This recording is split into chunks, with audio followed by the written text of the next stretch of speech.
I don't do this very often, but today, you guys deserve it. Last time we talked about Dragon Ball FighterZ 2 and what would the developers need to do to justify a sequel when this game just dramatically changes every time they release a different season. At the end of the video, I asked you guys what you would like to see in a Dragon Ball FighterZ sequel, and you guys were so amazing that today we're digging into that comment section, and a lot of you agreed with what I had to say. You'd like to see more cosmetics like stages and character skins, but a lot of the comments were just plain genius and mentioned stuff that I didn't even think of. That's what we're doing today. We're digging into your comment ideas for Dragon Ball FighterZ 2, and if you'd like to discuss these ideas even further, give me a follow on Twitch. I've been live streaming every weekday, and I always start with a good, healthy section of just chatting between you and me, and we can talk about pretty much anything. Let's get on with the comments. Scrooge McToilet. God damn it, that is a genius name. Honestly, I would be perfectly fine if we got something like Guilty Gear Xrd Rev 2 or Street Fighter 2 Turbo. This is something that I didn't even think of for several reasons we'll get into, but for those who don't know, Xrd Rev 2 and Street Fighter 2 Turbo were basically remixing the base game of, Xrd and 2 Turbo, adding some new characters, revamping systems and everything, and just releasing it all in a brand new package. A lot of people have been asking for a new Ultimate Edition that includes all the DLC characters thus far, and I think definitely that would be something that they would do at some point, hopefully at the end of Season 3. But the reason why I don't think of the next Dragon Ball FighterZ as something like Xrd Rev 2 or Street Fighter 2 Turbo is because those were different times. Nowadays, with how easy it is to patch games, this is already sort of happening. They just don't call it a brand new name. It's just, hey, here's Season 3 of DLC. That said, Mortal Kombat just last year released a new edition. They made some significant changes, included all the DLC characters in a pack and,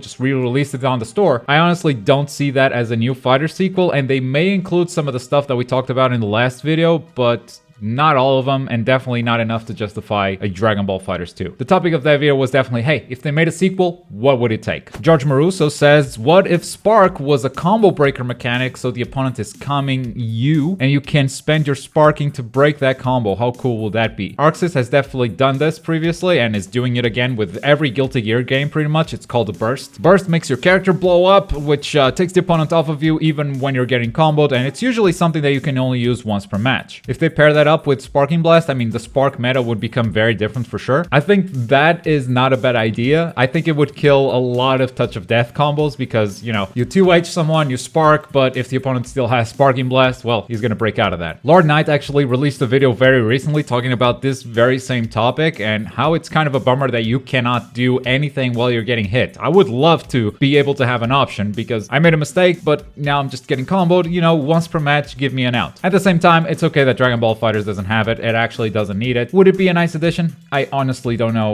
We would have to have it in the game and play a bunch of matches to actually figure it out. The Black Kakashi, if FighterZ 2 has the same amount of customization as Injustice 2, I would pour all my money into it like EA thinks people do with their games. EA doesn't just think that. They know that. They have the books to prove it. But yes, Injustice 2 had potentially the best character customization system I've ever seen in a fighting game. And if there are any other games that are better at doing that than Injustice 2, just let me know. I would love to check them out. The amount of cool ass gear that you unlock in that game and just customizing superheroes, the idea itself is just super cool. I don't think that would make a lot of sense for fighters or Dragon Ball in general. There are so many costumes that are already, very well pre-established that people would like to wear. Being able to mix and match those different costumes, I don't think that's something Shueisha would let you do, and that's before we even get into, is that something players would like to do, running a ridiculous Goku. Skeletor with a big comment. Can't say I'm too keen on the transformation idea. Sure, it works for Dragon Ball, but a lot of characters with installs, particularly multiple installs, tend to fall into a couple of categories. There's this character is absolutely unplayable until they get their install category, which Adult Gohan falls into. And while it's handled well there, that's only because you need level 1 to get him running. Imagine if he was bad until you got level 3. The other category is this character is balanced, so the transformations can make it better, or he becomes too strong. It's hard to strike the right balance of not being too bad before the transformations, but not too good after transforming. And while giving the transformations worthwhile changes, and you're doing an entire roster of those characters, just feels bloated and like an impossible task to balance. Very fair point. However, if most of your roster is able to power up, then the entire balance is focused around that idea. Characters aren't too powerful at the start, but they level up over time. Also, I feel like you've fallen into the trap of thinking, oh, this character is either bad and needs to level up to get good, or he's already good and he's gonna get too powerful once he levels up. There's also other solutions to that. For instance, every transformation can have have ups and downs. Let's take Goku for example. Goku would be the perfect character to be in the bench because as base Goku, you have the Spirit Bomb and you can finish combos with big damage. But once your team dies, you're not as likely to use that Spirit Bomb, so it might be worth leveling up to Super Saiyan, which ultimately would leave you with a better anchor with a 2M that is just slow as fuck.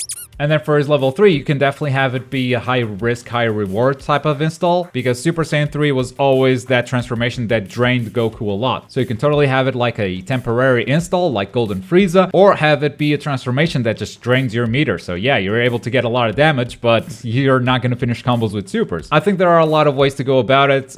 Is it hard to balance? Yes. A nightmare of a task, but ultimately, if you want to have transformations in a Dragon Ball game, I think that's what it takes. La Prismo install combos. You installing during combos can create unique, damaging combos. This man not only believes in the power of transformations, he also thinks he can combo into these transformations or doing these transformations mid-combo. I love the idea. That's not how I first thought about it, and honestly, that's mostly a balance issue rather than a gameplay hype one. Would transforming during combos break the game? If yes, then no, you just can't do it. The way I thought of it was instead of doing a super at the end of a combo, you would transform and then you do Oki. Or maybe your supers have a transformation incorporated into them, so you're doing a level 1 super, and when that level 1 is done, your character is now a Super Saiyan. That's ultimately how I thought about it, like transforming at the end of combos. But that said, people also want to transform in neutral. They want to key charge and transform at the beginning of the match. So, I mean, you can also do raw supers currently in the game, I guess. I honestly didn't put too much more thought into it, but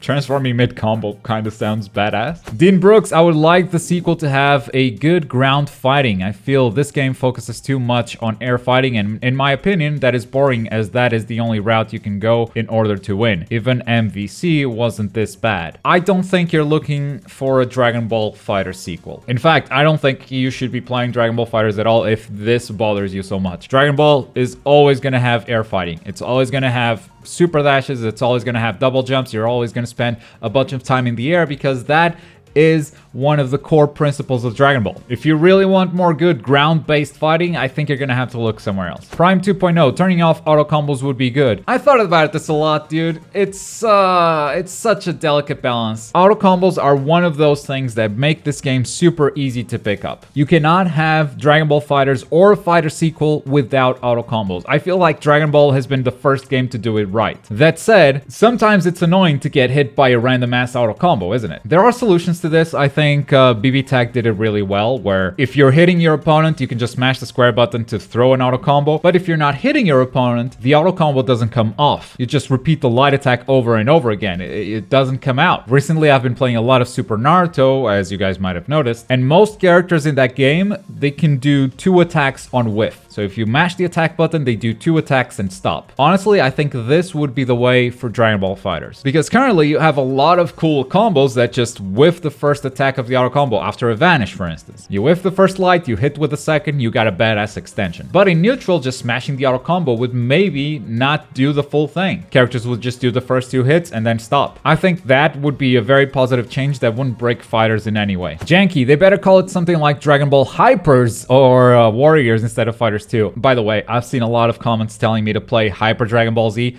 I've played a ton of that game before FighterZ came out, but I understand there's a new patch. Maybe I'll make a video, okay? I got the message. But I thought the exact same thing as you, man. Yeah, I think it'd be cool if they gave it a different name and not call it FighterZ 2. If you're making a sequel to FighterZ 2, players are always, you know, maybe a bit reticent to pick up the second game before playing the first one. That said, the FighterZ brand, I think is just too big at this point. They would absolutely call it FighterZ 2. Pokeball, honestly, I am surprised you didn't mention this one. More dramatic finishes. UI Goku versus Jiren, Gohan versus Buu, etc. Plus, more non-canon dramatics, like a version where Zamasu wins against Trunks, or Vegito defuses before the end of the fight. I think that would be a great addition, especially for the casual audience. I didn't mention this one because it really is not a priority for me. Dramatic finishes are so rare in an actual match, in an actual gameplay setting, that every time they release a new one, it just kind of feels like a waste of resources. Don't get me wrong, I love watching those dramatic finishes, and I think they make for really good trailer filler material. But ultimately, for the amount of times that you watch those dramatics and for the amount of time that they get skipped when you do that dramatic to someone else, I really don't think it's worth the effort, but I know I'm on the minority here. Dramatic intros I would like to see a lot more though, or at least intros that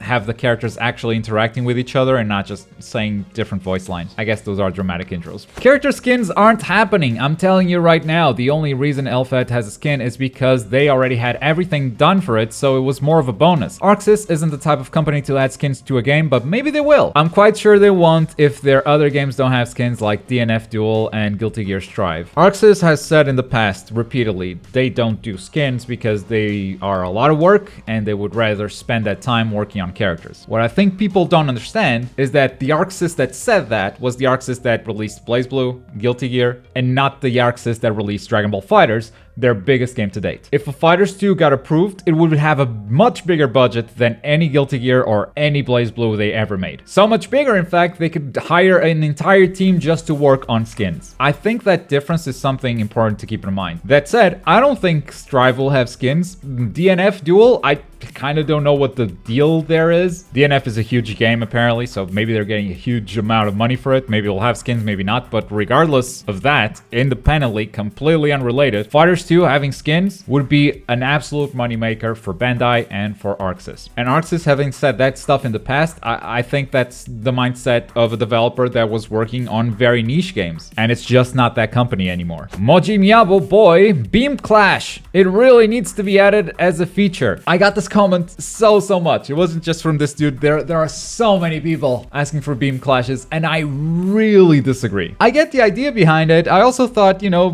jutsu clashes in Naruto Ultimate Ninja games were fire, but adding a mechanic that relies on mashing to a competitive fighting game is never a good idea. It just ruins it. The idea behind beam clashes is that you are exerting your own body. You are putting, you know, all your physical effort into mashing a button. What that results in a competitive setting is players overexerting themselves, actually harming themselves, trying to win over the opponent. Because you can actually mash so hard that you will physically harm yourself. So not only would it be unhealthy, you also know that if this was a thing, people would be running turbo controllers and you would lose every single time. Beam clashes were always fan service. I would love to see beam clashes in a new story mode, for instance, but in the actual fighting system, just please don't do it. All right, those are the comments for today. Thank you so much for your thoughts, for your opinions on what you would like from a FighterZ 2. It really gave me a new perspective on what the community is asking for, especially because I don't actually agree with a lot of it, but you know, that's what a community is all about, discussing ideas, you know, and just figuring out what we want as a player base. Really happy to see the support on that. A lot of people calling for, you know, rollback netcode, a lot of people calling for a bunch of ideas that I actually floated in the first video,